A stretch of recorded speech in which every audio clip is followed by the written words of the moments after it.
शांति। ओम शांति। आज का स्वमान। मैं निरंतर सहज योगी आत्मा हूँ।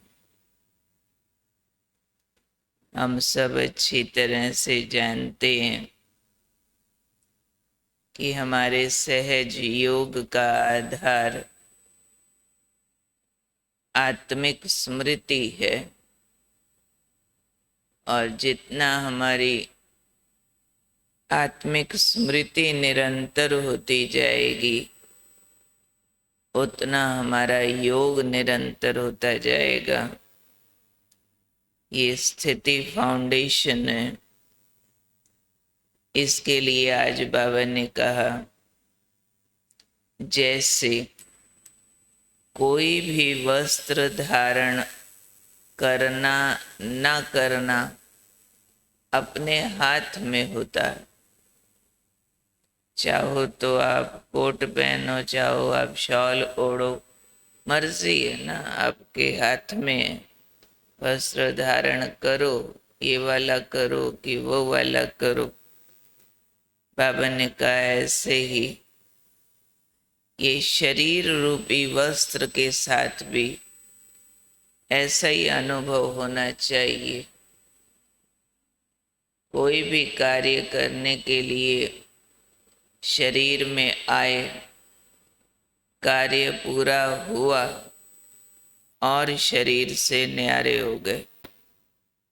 जैसे वस्त्रों के साथ मालिकपन का अनुभव होता है ना, वस्त्र के मालिक हैं हम। वस्त्र तो जड़ चीज है, वो अपने आप में तो कुछ कहता नहीं है, उसकी कोई मर्जी होती नहीं है कि मेरे को आज नहीं पहनो कल पहनना। तो मालिक के ऊपर है ना, ये वाला पहने कि वो वाला आज पहने कि कल पहने। बिल्कुल ऐसा ही अनुभव बाबा कहते शरीर के साथ होना चाहिए। बिल्कुल फील होना चाहिए कार्य करने के लिए शरीर में प्रवेश हो रहे हैं।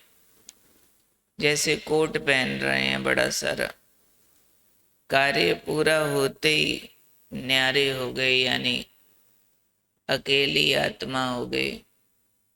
ऐसे बाबा ने कहा चलते फिरते भी, कार्य करते हुए भी शरीर और आत्मा का न्यारापन महसूस होता रहे।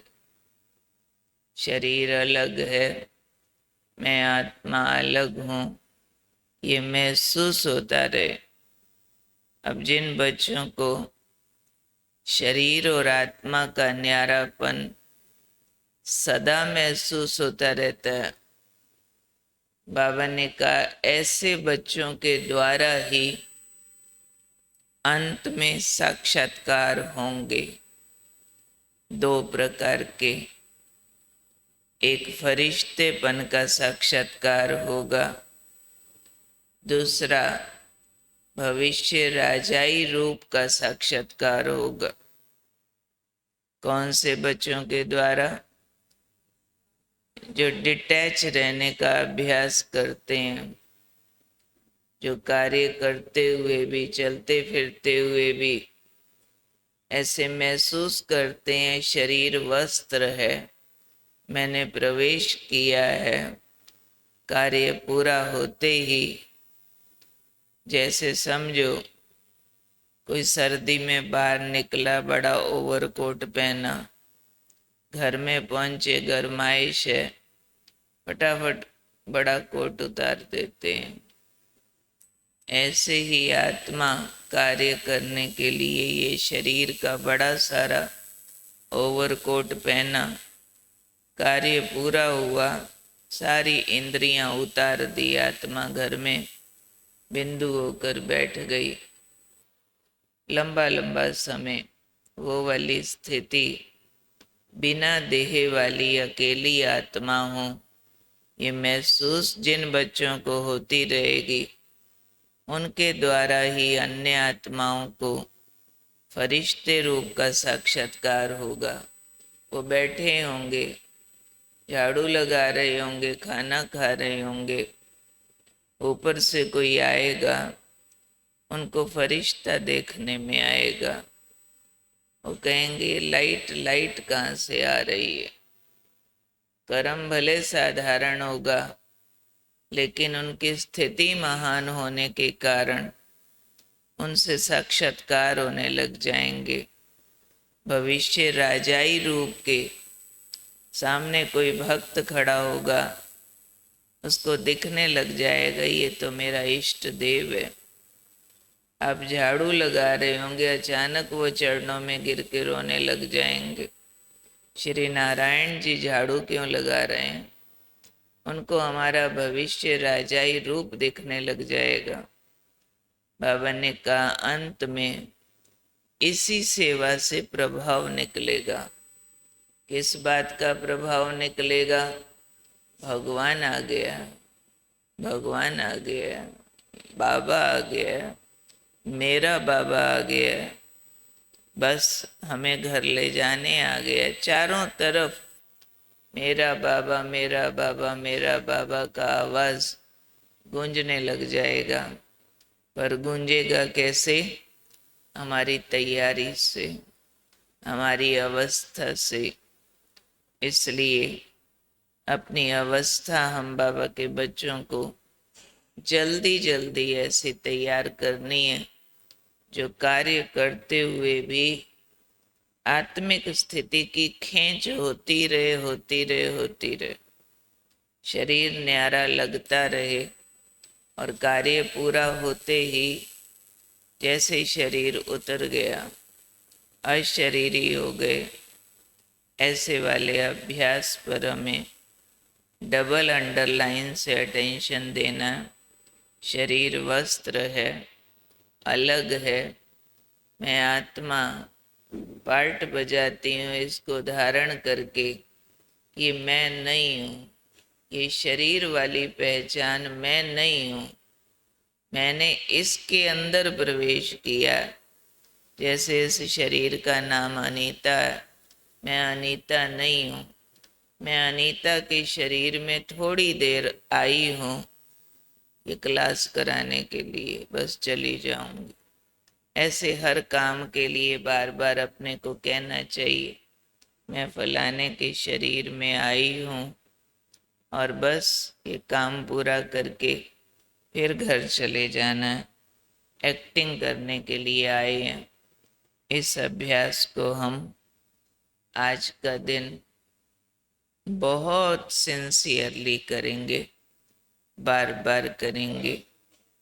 आत्मिक स्मृति का ज्ञान हमारा पहला पाठ भी है, सबसे आसान पाठ भी यही है और सबसे मुश्किल पाठ भी यही है। क्यों? स्लिपरी है, समझ जल्दी आ जाता, अनुभव भी कर लेते हैं, लेकिन ये अनुभव निरंतर होता रहे वो स्लिप हो जाता। अभी हुआ अभी फिसला, अभी हुआ अभी फिसला। ऐसा अभ्यास करें जो ये फिसलना बंद हो जाए, स्टेबल हो जाए। तो अत्यधिक अभ्यास की आवश्यकता है। आज के बाबा के महावाक्य लेते हैं।